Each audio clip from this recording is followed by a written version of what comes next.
I asked her, where is Jhessye? What happened? What really happened?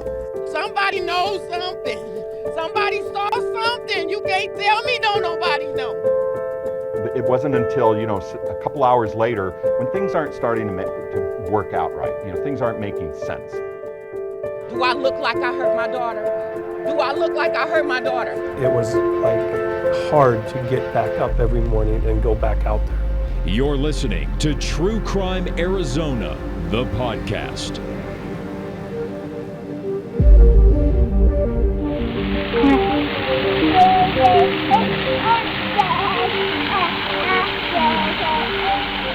She loved the color purple. She knew her ABCs. She knew her 1, 2, 3s. She was just very special. Knew how to sing, knew how to dance, told jokes. Full of personality. Very, very. You know, when you see home videos of little kids, you can often tell exactly who they're going to be from those clips, or even old pictures, whether they'll be outgoing and funny, or shy and caring. One look at home videos of 5-year-old Jhessye Shockley, and you could tell she was already full of spunk and energy. Her auntie, Lisa Vance, remembers well. We took care of Jhessye for 4.5 years. Jhessye was a superstar. Yeah. And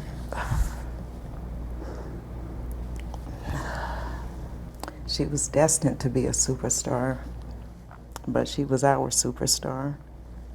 So when little Jhessye went missing from her Glendale, Arizona home in October of 2011, it stunned everyone. Her family, her neighbors, her classmates, even authorities.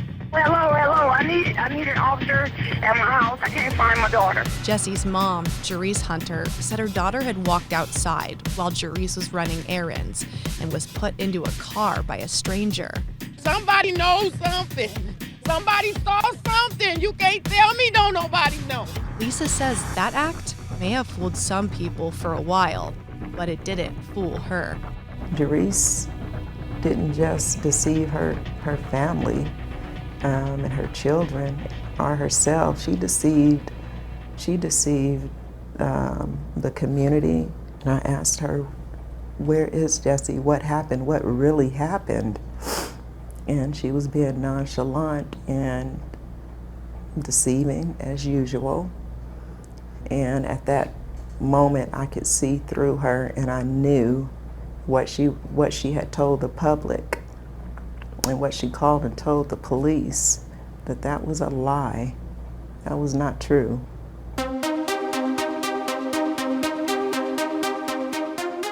For many years, Lisa Vance had been close to her cousin, Jhessye Hunter. I assumed that I knew her very well. We grew up together. We were close, very close. She lived in California. Every time she came here to visit, she lived with me, her and her other kids, before Jhessye was even born. She admits Jhessye did have an odd side to her, but they just accepted her flaws, like families do. She was, for the most part, a happy-go-lucky person, but yeah, a little bipolar, but other than that, she was fine. Jhessye was living in Vallejo, California. She ended up with several different men while there and had many children, almost all girls, only one boy. She married a sex offender.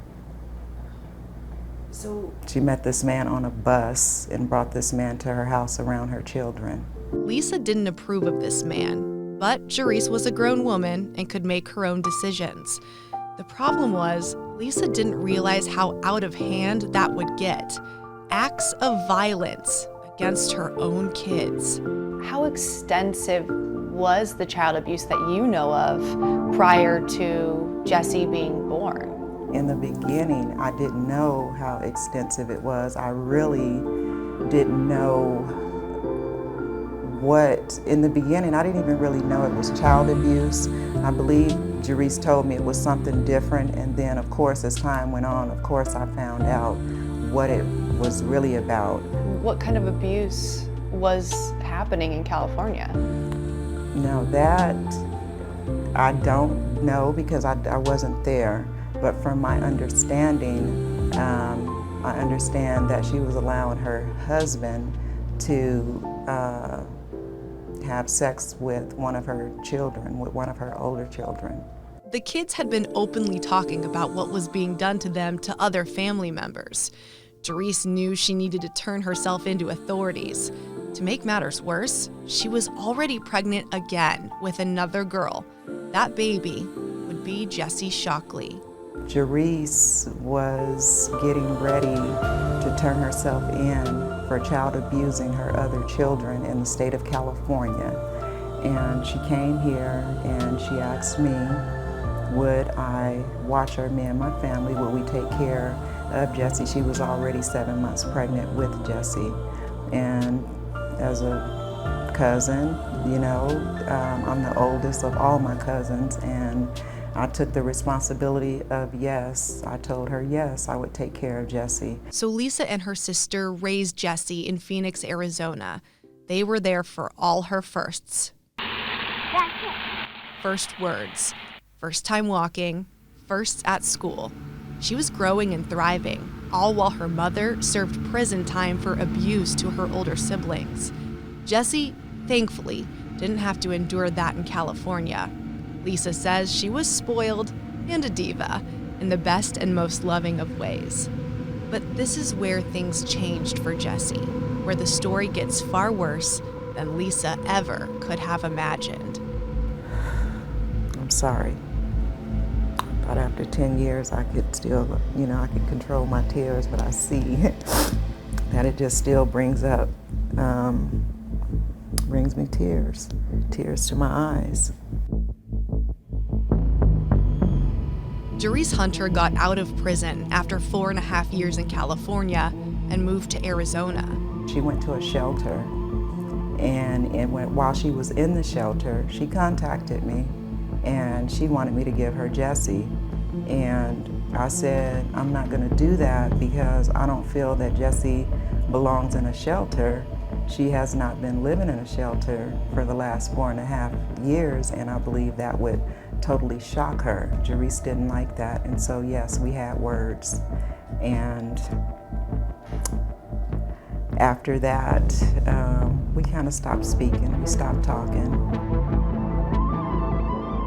When you get better established, then, you know, by all means, you know, you can have Jhessye back. I have no problem with that, but you're not in the right state of mind. You're not on the right track. You're not established right now. It wouldn't have been a safe situation At for all. Jhessye or At a place all. for her to thrive. At all. It wasn't long after that when Lisa's sister got a knock at the door. My sister called and she told me that the police was outside of her house and that the police said if you did not give Jhessye to her, that they were gonna bust her door down, basically. Either we could give Jhessye back to Jhessye, or the police was gonna place Jhessye in a foster home. And so at that point, I just felt that we didn't want her in a foster home. So we ended up giving her back to Jhessye. Jhessye moved to an apartment in Glendale with Jhessye and some of her other siblings. Lisa didn't get to see Jhessye much after that, except on a few occasions, like Easter of 2011. That's when she got a sense things weren't really all right at Jhessye's home. We planned an Easter egg hunt for all the kids at the park, and Jhessye came, and all the other kids, her sisters, everybody came.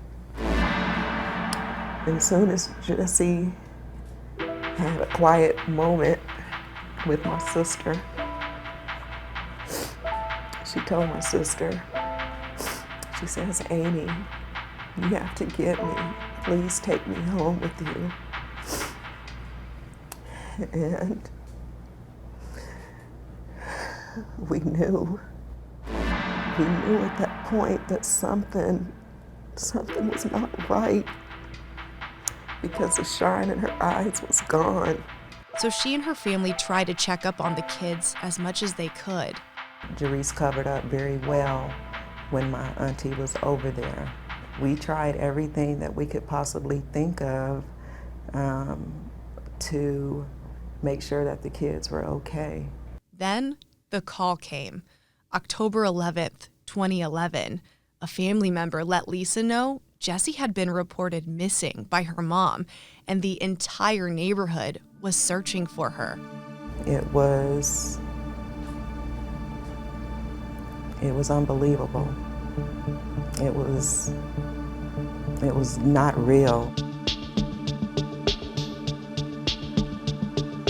Had either of you heard of Jhessye Shockley prior to when she was reported missing? No. No. As soon as Jhessye was reported missing, Glendale police launched a huge search, and the community jumped in to help. Retired Glendale PD Detective Roger Geisler was extremely involved, and Glendale PD Lieutenant Dave Medea would play a key part a little later in the investigation. Detective Geisler wasted no time trying to piece Jessie's disappearance together. And you really don't get the idea of where it's going to go. You know, you're just looking through the complex, looking for this child in the other apartments, knocking on doors. But it wasn't until, you know, a couple hours later, when things aren't starting to work out right. You know, things aren't making sense. Mom's telling a story of what occurred and how her child disappeared, but yet we're not getting tears out of Mom. We should note at this time, Jhessye Hunter was pregnant again with baby number 7, Lisa believes. She wasn't really cooperating with police, but she wasn't necessarily staying quiet either. God bless y'all. I love y'all. You hear me? You too. Fine, Jhessye. Bye, babies. Bye. To all my enemies, I love you anyway. Everybody acts differently when their child's missing. We understand that. We take that into consideration. But there's just some things that you listen to, even as a human being, and think, this isn't right. Now, just by a quick background search, wouldn't you guys have seen that Jhessye had served time for child abuse in California? Well, and we had that information. We did have that information. And again, all these little things, when you're investigating, they kind of lead you in a direction, you know. And you know, it's not everybody who commits a crime, goes to prison, comes out and is continued to be bad. You know what I mean? But when you have a missing child, you're not shedding any tears. You're not emotional about it. And yet, this is something that's happened before. Yeah, and you've been in prison for child abuse. I mean, that to me would set off a very quick red flag. Oh, sure. And it did for us. Eyes definitely started to turn toward Jhessye. For days and even weeks, the community had been trying to help her find Jhessye. Jhessye wasn't too happy people suspected her, and she lashed out at journalists asking questions. Can you behave like a human being for a moment, please? Do I look like I hurt my daughter? Do I look like I hurt my daughter? While her criminal past stood out to detectives, it was the story she told police about somebody coming to her apartment and taking Jhessye that stood out as very off to Lisa Vance. I knew that to be a lie, not true. We raised her way better than that. When someone would knock at the door, when someone would ring a doorbell, she was smart enough to come tell an adult that someone was at the door. So for me, that was a red flag. But even if Jhessye was acting strange in the eyes of many, there were little to no leads anybody had on what happened to Jhessye or where she could be. But that didn't last long. 2 people would eventually change everything. The first, Jessie's older sister. The oldest girl started talking. She started having feelings of what she had gone through in the home prior to Jhessye leaving. And that's kind of what broke the case.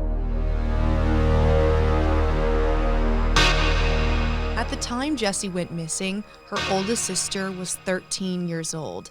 Eventually, she opened up to family and investigators about what she saw inside that apartment. She told Lisa their mom would keep Jhessye inside a small closet. Her mom didn't allow them to talk to her, and when her mom would leave them in the house alone, she would go in the closet and she would sneak and give baby Jhessye food. and give her something to drink. And she told me that Jhessye looked like dead people. She said that she couldn't tell because Jhessye said that she would do the same thing to them. Detective Geisler said that was enough to extensively test the closet in the apartment for any evidence. And we found what we believed at the time was blood in the closet. After it was tested, it came back a positive match to Jhessye's blood. Now, there appeared to be proof there was some kind of abuse going on. Jhessye was arrested. She has been placed under arrest for child abuse directly related to her daughter, Jhessye. And yes, she is our #1 focus. But that still didn't answer where Jhessye was. That is, until just a couple days later, when a new witness came forward, the second person who played a key role in this case, a neighbor who drove Jhessye just weeks earlier to Tempe, Arizona. She described a lot of taking Jhessye on a road trip, to dispose or to sell some shoes in a suitcase, and how they drove to an apartment complex and disposed of this suitcase that may or may not have had an odor to it. She describes Jhessye putting it into a dumpster. And so that's kind of where we started with, okay, could this have been Jhessye? Could this have been where Jhessye went? Even worse, the neighbor told investigators Jhessye's demeanor completely changed after. Once the suitcase was deposited into the dumpster, how it was like a big, great weight lifted off of Jhessye.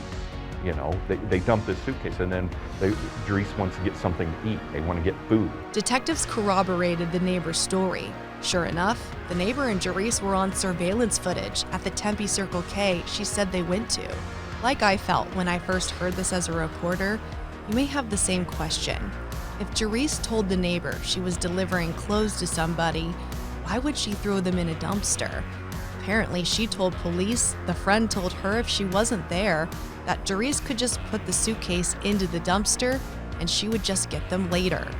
Well, obviously, that's suspicious. Answers don't line up with logic. And so when you have answers that don't line up with logic, you have to look deeper. Jhessye going missing was just a story, okay, perpetrated by Jhessye. Okay, it was not a true story. Jhessye knew what she had done to Jhessye. She knew where she had put Jhessye. Following where trash has gone, long after it's been dumped, is no easy feat. Lieutenant Dave Medea would head up a search unlike any other. This was the longest landfill search in the history of Arizona for a body. The goal was simple: find the suitcase Jhessye's body may be in. But the execution of that was near impossible. It had been about 5 months since Jhessye had gone missing. Investigators were able to narrow down an area of the landfill where the trash from that October day was. It was called a cell, but even then it was still overwhelming. How big is a cell? It was like 200 by 200, like a square foot. It was more of a rectangle, but it was about the size of a football field. Oh, a huge. And it was it's about big. 30, 40 feet deep. So you have a lot of trash. I mean, this is Butterfield landfill. It's one of the largest landfills in Arizona. And so all the trash from major cities is going into this landfill. And so, yeah, it was definitely a task. Both Detective Geisler and Lieutenant Medea participated in the search, coordinating the search efforts every day.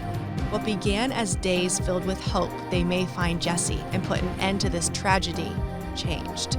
The days got longer, the search got hotter in the Phoenix sun, and nothing was turning up.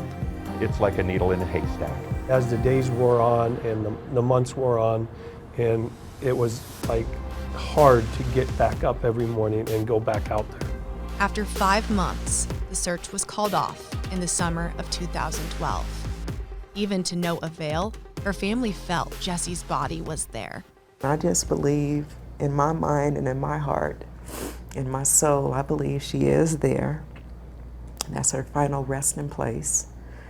We left balloons and we said our goodbyes at that landfill. Detective Geisler remembers how powerful that was to see her family there. I think it was important. For me, it was important too, to see them there and to be able to say goodbye. It was just really just a moment, you know. Yeah. Even though Jhessye's body wasn't found, not all hope was lost. Investigators still believed they had enough evidence. Jhessye Hunter was arrested for first-degree murder of her daughter, Jhessye Shockley. I got to put the handcuffs on her, which, you know, for Jhessye. This was for Jhessye. I do plead not guilty, of course, ma'am. I just like to be given a chance to prove my innocence. No body, no crime. That's what Jhessye Hunter and her attorney would use as their defense. Jhessye pleaded not guilty, and years later, the trial began. The state assumes that Jesse's dead. There's no body. There's no proof that she's dead. But the prosecution was going to cut deep, painting Jhessye to be a spineless child killer. Next Wednesday is April 1st, Jhessye Shockley's 9th birthday. But Jhessye won't be celebrating this birthday. Jhessye doesn't have birthdays anymore because she died at the age of 5 at the hands of her mother, the defendant, Jhessye Hunter. When she threw Jhessye away, she successfully got rid of the best evidence of her crime, Jessye's battered little body. For that, she should not be rewarded. The other evidence you will see and hear in this trial will prove that the defendant is guilty of child abuse and murder in the first degree. The prosecution had a star witness on their side, Jesse's older sister, the one who helped break the case years earlier. She was only 13 years old when Jhessye was killed. What she saw in her mother's closet is something no one, especially a child, should ever see. And now she is going to be asked to relive those weeks leading up to her baby sister's death. While media was allowed to record the audio of the girl's testimony, they were not allowed to have the cameras on her. She was now 17 years old. Jesse's sister described how she remembered seeing Jhessye in the closet, the most powerful and heart-wrenching testimony. I went in there and she was crying and she was hurt, I guess. That's right. Describe how she was hurt. She had black stuff coming out her eyes, like glue. And when she wanted me to take her to the bathroom, but she couldn't really walk that much, so he took her to the bathroom. See any bruises on her body? Yes. Where were they? Everywhere. She looked like she was weak and she was still moving, but she wasn't really moving that much. Did you ever see her come out of that closet? No. It broke Lisa to hear that girl have to talk about what she endured, what all of them saw, the torture Jhessye went through. For her to deceive Jhessye and to get her back only to hurt her and do that to her, I wanted to hurt Jhessye with my bare hands. All Jhessye had to do in reality, all she needed to do, all she had to do was just give her back. Lisa testified at the trial too, against Jhessye. Had you ever testified in court before? No. What was that experience like? It was surreal because it was a family member that at once upon a time in my life that I loved and I trusted, and I had her around my children. She agreed to testify in Jhessye's honor. She couldn't speak any longer. She couldn't defend herself, and I had to be the voice for her. I felt that was, at that time, that was my job. I believe that she's dead and Jhessye killed her, and she was a sacrifice for her brothers and sisters. She took that suitcase and she threw it in the trash like Jhessye was nothing but trash. Lisa wasn't the only one to believe that. The jury did too. First-degree murder as follows. Guilty. Oh, God! A no-body first-degree murder conviction. Detective Geisler knew they had done something right.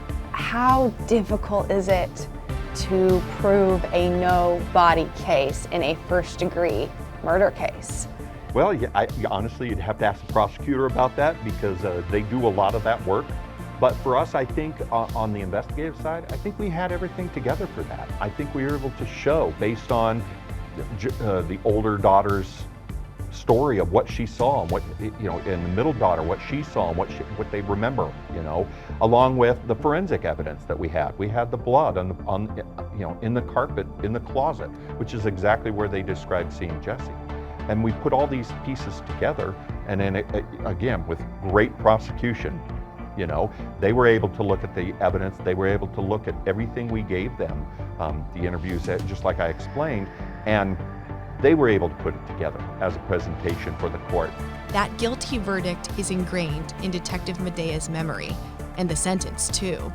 Life in prison for Jhessye Hunter. It was a relief. I mean, it was that we found the right person that did this, and now she is going to have to pay, her justice for that.